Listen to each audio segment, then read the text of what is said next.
Hey everyone, welcome to Complete Web Development Bootcamp 2022। तो इस video में हमसे बात करने वाले बेसिक एलिमेंट्स, बेसिक टैग्स के बारे में। ठीक है, HTML टैग्स। तो स्टार्टिंग हमसे करने वाले हैं पहले एक डिफिनेशन के साथ कि एम्प्टी और नॉन एम्प्टी एलिमेंट्स क्या होते हैं। ठीक है, इसको मैं थोड़ा सा बड़ा कर लेता हूँ। ठीक है, एम्प्टी और नॉन एम्प्टी एलिमेंट्स क्या होते हैं। सिंपली छोटा सा पॉइंट है, जिस भी एलिमेंट में क्लोजिंग टैग नहीं होगा वो एम्प्टी टैग कहलाएगा। ठीक है, और जिस भी एलिमेंट में क्लोजिंग टैग होगा वो नॉन एम्प्टी कहलाएगा। ओके, इससे ज़्यादा बड़ा कुछ नहीं है। और सेंस आप लगा सकते हैं, अगर क्लोजिंग टैग है तो उसके बीच में कोई ना कोई कंटेंट होगा ही। तो यहाँ पे वही लिख दिया है कि अगर कंटेंट के साथ है, अगर कंटेंट के साथ है तो नॉन एम्प्टी, और कंटेंट के साथ नहीं है तो एम्प्टी। ओके, तो अब पॉइंट आता है नेक्स्ट पे कि हेडिंग टैग। मतलब पहला टैग हम सब जो पढ़ने वाले हैं वो हेडिंग टैग है। तो हेडिंग टैग बेसिकली क्या है, तो जो हमारे वेब पेज का हेडिंग पार्ट, सर्च इंजन जब आएगा तो वो चेकआउट करेगा, तो वो H1 को जहाँ भी देखेगा वहाँ समझेगा कि वो हेडिंग पार्ट है हमारे H1 का। ओके, तो H1 मीन्स यहाँ पे 6 अलग अलग डिफरेंट प्रायोरिटी लेवल के अनुसार आपका हेडिंग टैग होता है 1 to 6 तक। अगर मैं चलो index.html अपने फाइल पे और यहाँ पे लिखूँगा H1, इमिट एब्रिविएशन आगे इंटर करते ही क्लोजिंग ओपनिंग दोनों ही अपने आप आ जाता है। यही इसका बेनिफिट है। ओके, VS कोड का। तो मैं इसके अंदर में अगर लिखूँ दिस इज़ हेडिंग, ओके, ठीक है, और इसको सेव कर लो और इसको कर दूँ ओपन विथ लाइव सर्वर। मेरा लाइव सर्वर ऑन हो जाओ। लाइव सर्वर देखो, यहाँ पे दिख सकता है this is a heading show हो रहा है। अगर मैं CTRL-U, आपका CTRL-D से होगा तो डुप्लीकेट करना, मतलब वही एक लाइन है उसको कॉपी पेस्ट अपने आप करते चल जाएगा।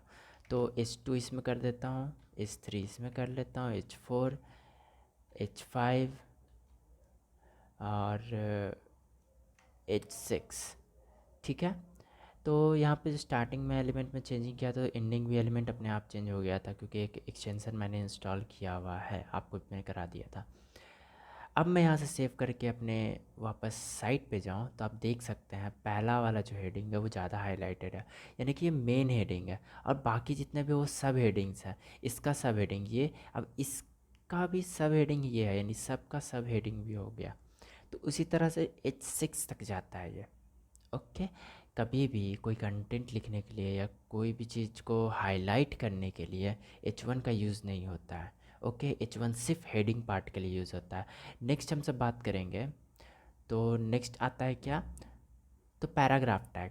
कभी भी कोई भी कंटेंट लिखना है तो पैराग्राफ का यूज़ करेंगे, यानी पैराग्राफ लिखने के लिए पैराग्राफ P टैग का यूज़ होता है। अगर मैं यहाँ पे P लिखूँ, इमिट एब्रिविएशन है, इंटर क्लिक करके P का क्लोजिंग और ओपनिंग दोनों आ जाता है।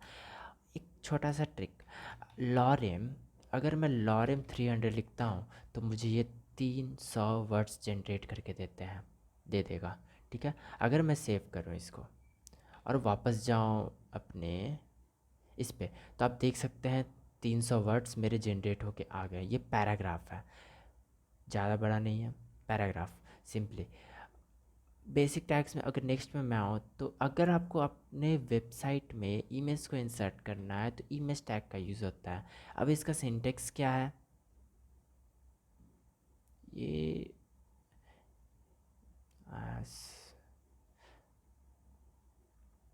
तो मैं इंडेक्स अगर HTML में आऊँ, इसको थोड़ा छोटा कर देता हूँ, इसको और छोटा कर देता हूँ फ़िलहाल, और मैं यहाँ पे लिखूँ IMG लिखते ही इमिट एब्रिविएशन इंटर। अब इमेज टैग के अंदर दो एट्रीब्यूट आया है। एट्रीब्यूट क्या होता है वो मैं बाद में अच्छे से समझाऊंगा। फ़िलहाल इन दोनों में जो SRC है, SRC का मतलब ये है कि आप लिंक कौन सा देने वाले हैं।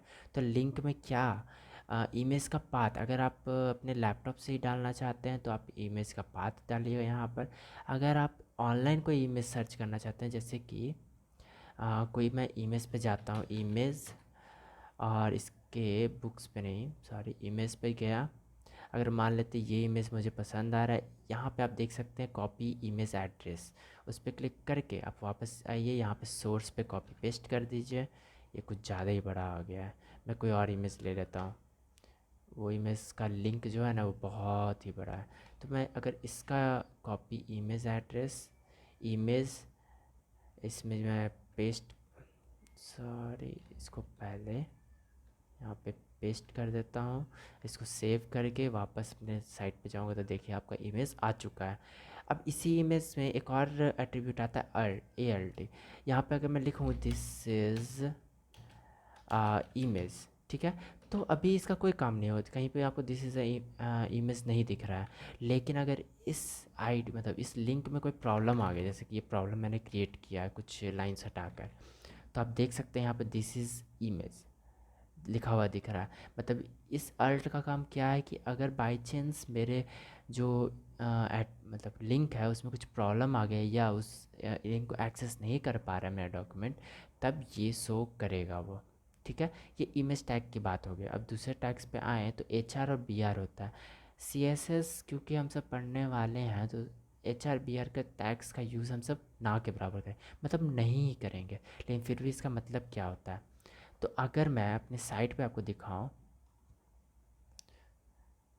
जैसे कि एक और चीज़ मैं बताना चाहूँगा इसी में, आप इसमें एक और आता है विथ एट्रीब्यूट, ठीक है। CSS की मदद से विथ ये सब आप चेंज कर सकते हैं, लेकिन यहाँ पे मैं बता देता हूँ कि विथ की मदद से आप इमेज के साइज को चेंजिंग कर सकते हैं। जैसे मैं 200 पिक्सल्स कर देता हूँ, ठीक है, तो आपका देख रहे हैं कि इमेज छोटा हो गया। अब आप ध्यान दीजिए कि ये जो लाइन है यानी पैराग्राफ और इस इमेज के बीच का डिस्टेंस, अगर मैं इन दोनों के बीच में एक BR लगा देता हूँ, BR टैग, ठीक है। अब ध्यान दे सकते हैं BR का सिर्फ ओपनिंग टैग है, क्लोजिंग नहीं है, इसलिए ये एक एम्प्टी एलिमेंट है। BR लगाने के बाद मैं वापस आऊँ सेव करके, तो यहाँ पे आपका एक डिस्टेंस इंक्रीज़ हो गया, आपको नहीं पता चल रहा है। तो मैं यहाँ पे 3-4 BR टैग लगा के आपको दिखा सकता हूँ, ये डिस्टेंस इंक्रीज़ हो गया।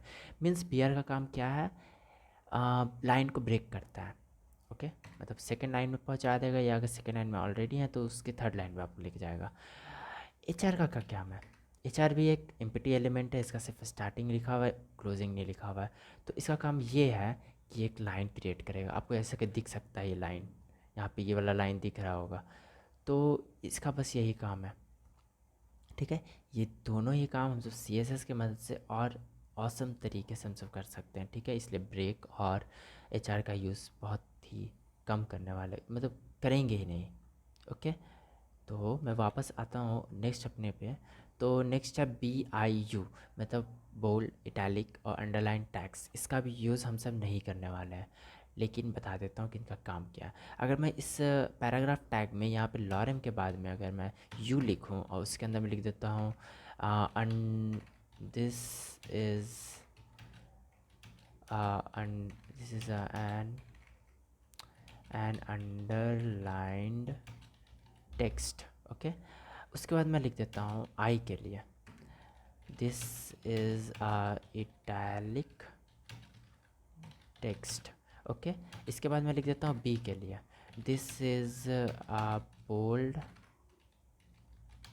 Text, okay. इसको मैं सेव करके वापस आता हूँ तो आप यहाँ पे ध्यान से देख सकते हैं, अगर मैं इसको बड़ा करूँ तो ये पहला है दिस इज़ एन अंडरलाइन, तो इसके नीचे में अंडरलाइन आपको दिख रहा होगा, ठीक है, ये अंडरलाइन दिख रहा होगा यहाँ पे। दूसरा में आया है दिस इज़ इटैलिक टेक्स्ट, तो ये थोड़ा सा एक तरफ की तरफ झुका हुआ है, तो इटैलिक का काम ये है। अब बोल्ड में क्या है, तो सिर्फ वो हाईलाइटेड दिख रहा है, थोड़ा सा बोल्ड।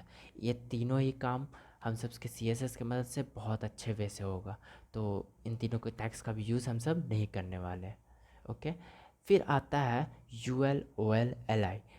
ये अगर आप सब कोई लिस्ट बना रहे हैं, ठीक है, तो इन टैग्स का यूज़ होता है। जैसे कि मैं दिखाऊँ आपको, यहाँ पे मैं अगर UL लिखूँ, UL stands for unordered list, यानी कि कोई भी ऑर्डर में अगर आपको नहीं देना, ऑर्डर का मतलब क्या है 1 2 3 इस ऑर्डर में नहीं देना, आपको कोई सिंबल की तरह देना, डॉट के सिंबल या हैशटैग, फिर या फिर एक एरो या एक डिस्क शेप ऐसा ऐसा कुछ होगा ना, वो सब आप देख सकते हैं इसके मदद से। तो यूएल के अंदर में एल आई मतलब अगर यूएल का मतलब होता है ऑर्डर्ड, मतलब अनऑर्डर्ड, ओएल का मतलब होता है ऑर्डर्ड, ऑर्डर्ड के अंदर लिस्ट। ये एलआई का काम ये है कि आपको ये बताता है कि हाँ, जो मेरा ये लिस्ट है उस लिस्ट के अंदर में पार्टिकुलर आइटम्स क्या हैं।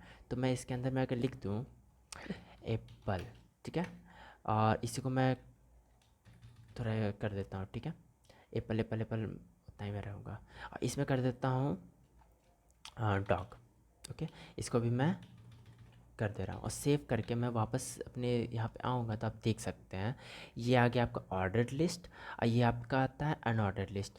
डिफरेंस दोनों में बस इतना ही है कि ये ऑर्डर्ड लिस्ट में 1 2 3 4 5 6 काउंटिंग के हिसाब से आ रहा है, ठीक है, और अनऑर्डर्ड लिस्ट में बस कुछ सिंबल्स होते हैं उसके सामने में, बस यही डिफरेंस है इन दोनों में। इन दोनों का यूज़ कब होगा, जब भी हम सबको लिस्ट बनाना होगा या लिस्ट देना होगा, तब हम सब इन सब का यूज़ करेंगे। नेक्स्ट आती है बात बटन। अब बटन के नाम से आपको पता चल रहा है, अगर आपको डॉक्यूमेंट्स में बटन कोई देना है तो बटन टैग का यूज़ करेंगे हम सब। जैसे कि बटन लिखेंगे, बटन एमिट एब्रीविएशन आ चुका है, इंटर करते ही बटन, ठीक है। इसमें और भी एट्रीब्यूट्स होते हैं, वो सब बाद में बात होंगे। अगर मैं लिखूँ दिस इज़ आ बटन, ठीक है, सेव। यहाँ पर आप नीचे देख रहे हैं, तो एक बटन आ चुका है, ठीक है, ऊपर का आपको मैं, ठीक है, ये बटन आ गया, इसको आप क्लिक, ये सब दिखा रहे हैं, यहाँ पे क्लिक भी कर सकते हैं, लेकिन कोई फंक्शन नहीं हो रहा। फंक्शन ये सब के लिए बाद में आगे मैं बताऊंगा। बस इतना आप जान लीजिए कि बटन टैग से एक बटन क्रिएट होता है। नेक्स्ट मैं आता हूँ, तो आता है anchor tag. Anchor tag basically एक लिंक होता है कि अगर आप इस पर क्लिक करेंगे तो किसी और लिंक पे आ जाएंगे। जैसे कि यहाँ पे मैं देता हूँ, तो ए एंकर लिंक का सिंटेक्स ये होता है, ए और एक रेफ ज़रूरी है, ठीक है। रेफ क्या है, तो आपको लिंक बताना है कि हाँ, इस बटन को क्लिक करने पे किस साइट पे, किस पेज पे आपको पहुंचना है।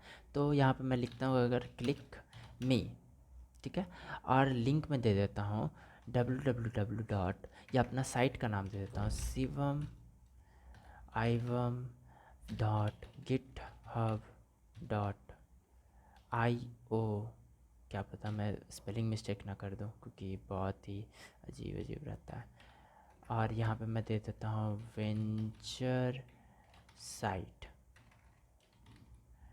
अगर सही रहा तो सही पहुँच जाएगा। यहाँ पे मैं आगे में ये भी दे देता हूँ H T T P S ये सब क्या चीज़ें होते हैं वो सब मैं बताऊँगा। अगर मैं यहाँ पे आऊँ, यहाँ पे आ गया क्लिक में, यहाँ पे क्लिक करते ही मेरा वेंचर साइट पे आ चुका है, ठीक है। मैं अपने साइट का लिंक दिया हूँ, यहाँ पे पहुँच गया वो क्लिक में। मैं वापस पीछे जाता हूँ, तो मैं आ गया यहाँ पर। अब मैं वापस आऊँ, तो एंकर टैग का मतलब आप यही है कि एक पेज को कनेक्ट करता है दूसरे लिंक, मतलब दूसरे पेज से। ये भी आप नहीं बोल सकते, बस आप एक लिंक जनरेट करते हैं इसके मदद से, ओके। नेक्स्ट आता है मेरा कंटेनर्स। कंटेनर्स बेसिकली क्या होता है, ये बहुत इंपॉर्टेंट है। अगर आप किसी वेबसाइट में जाइएगा तो आपको डिव इतने सारे डिव दिखेंगे, आपको समझ में नहीं आएगा कि क्या, कौन सा डिव कहाँ पे है। तो बेसिकली ये डिव, स्पैम, सेक्शन, नैव बार, हेडर, फुटर, एसाइड, इसके जैसे और भी बहुत सारे होते हैं। ये सारे सिर्फ कंटेनर्स है। अभी फ़िलहाल के लिए सिर्फ डिव और स्पैन के बारे में आप समझिए। सेक्शन ये सब क्या है वो सब भी धीरे धीरे जब मैं वेबसाइट क्रिएट करूँगा तब इन सब का भी यूज़ करते जाऊँगा, तब अच्छे से क्लियर आपको पता चलेगा। आप समझिए कि आपका घर है, तो घर तो एक कंटेनर ही ना हुआ, कंटेनर के अंदर आप सब हैं, ठीक है। तो एक कंटेनर की तरह ये वर्क करता है। इसमें कोई पार्टिकुलर एलिमेंट्स नहीं है कि नहीं ये हेडिंग पार्ट को ही रखेगा, नहीं ये पैराग्राफ को ही रखेगा, ये किसी को भी रख सकता है। ये एक ऐसा एलिमेंट है जिसके अंदर में बाकी एलिमेंट्स रहते हैं, एज अ सब एलिमेंट्स, कुछ भी आप बोल सकते हैं।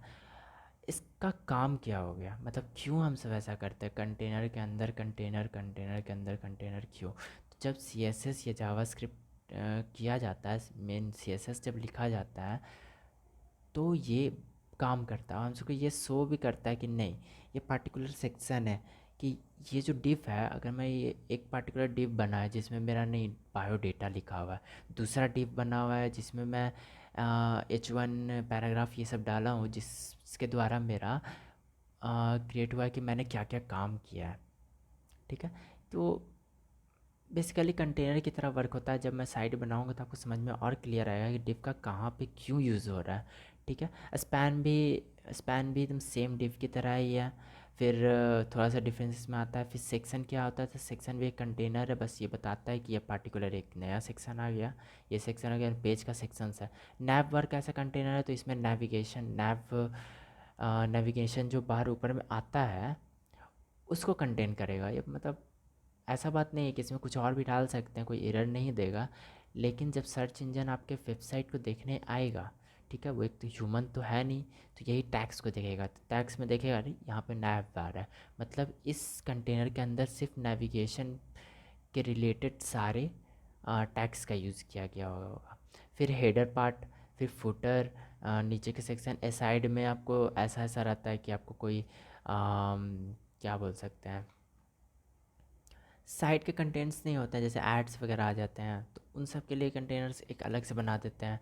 तो ये सब बेसिकली कंटेनर्स है क्या होते हैं एक साइट में, वो अच्छे से पता चलेगा। तो आप ऐसे रख सकते हैं कि यहाँ पे देंगे मैं डिव, ठीक है, अगर मैं इसको सेव करके करूँ, इसमें कोई चेंजिंग कहीं पे भी नहीं आएगा। ठीक है, और इस डिव के अंदर में मैं ए ले लूँ और इसमें लिख देता हूँ www.google.com। ठीक है, और यहाँ पे इस पर मैसेज लिख देता हूँ गूगल, बस इतना लिख के मैं इसको सेव कर देता हूँ। अब देख रहे हैं नीचे में एक गूगल आ गया लिंक, कोई भी चेंजिंग नहीं हुआ है। अब नॉर्मली अगर उसको भी लिख देता है ना, तो एंकर टैग ऐसे ही आ जाता है, भले ही इस पोजीशन पे नहीं, यहाँ पे दिखता है आपको वो, क्योंकि इनलाइन और ब्लॉक एलिमेंट्स कुछ बात होते हैं, वो CSS में मैं अच्छे से बताऊँगा। तो अगर मैं इसको क्लिक करूँगा तो नहीं आया, शायद ऐसा कुछ गलती मैंने लिखा होगा, छोड़ो हटाओ। साइट को रीच नहीं कर पाया, लिंक में कोई प्रॉब्लम होगा। अगर मैं इसी लिंक को कॉपी पेस्ट और मैं इसको सेव करके यहाँ पे आऊँ, यहाँ पे गूगल को मैं क्लिक करूँगा तो मैं अपने साइट पे पहुँच जाऊँगा। ठीक है, ये साइट मैं आपसे बनवाऊँगा, ऐसा साइट नहीं, और भी दूसरे टाइप के साइट्स में बनवाऊँगा, एक ही साइट को कितने बनाओ। फिर नेक्स्ट बात क्या आती है, सब एंड सब। ओके, मैं सब दो बार लिख दिए हैं, तो सब एंड सब। ठीक है, सबस्क्रिप्ट सुपरस्क्रिप्ट। अब इन दोनों में डिफरेंस क्या है, आप कभी कभी इक्वेशन लिखने का ज़रूरत पड़ता होगा, तो इक्वेशन इस टाइप से आप लिख सकते हैं। सबसे पहले तो मैं अगर यहाँ पे लिखूँ ए, ठीक है, ए पे पावर लिखना का मानना है आपको कि नहीं मेरे को पावर देना है, तो यहाँ पे लिख सकते हैं आप SUP, सब। सब मतलब सुपरस्क्रिप्ट अगर 2 लिख दिया मैंने, ठीक है, और इसके बाद मैं सेव करके वापस आऊँ, तो आप नीचे देख सकते हैं यहाँ पे A⁻² आपको दिख रहा होगा, ये वाला पार्ट। ठीक है, मतलब कुछ ज़्यादा नीचे आ गया, छोड़िए हटाइए, कोई प्रॉब्लम नहीं है। अब आपको ये सब का मतलब समझ गए, जो ऊपर की ओर लिखा जाएगा। अगर मैं वही सब लिखूँ यहाँ पे सब, ठीक है, और इसमें लिख दो 3 और इसको सेव करो, तो देख सकते हैं आप कि 2 और नीचे में 3 आया है, नीचे ए से भी थोड़ा नीचे है। ओके, सब एंड सब का यही काम है, सुपरस्क्रिप्ट सबस्क्रिप्ट। तो आज के लिए मैं बस इतना ही टैक्स को करने वाला हूँ। नेक्स्ट वीडियो में मैं आपको बताऊँगा कि फॉर्म कैसे क्रिएट होगा और टेबल, तो इन दोनों से रिलेटेड जितने भी टैक्स होते हैं उन सब के बारे में मैं बताऊँगा। तो आज के वीडियो के लिए इतना ही।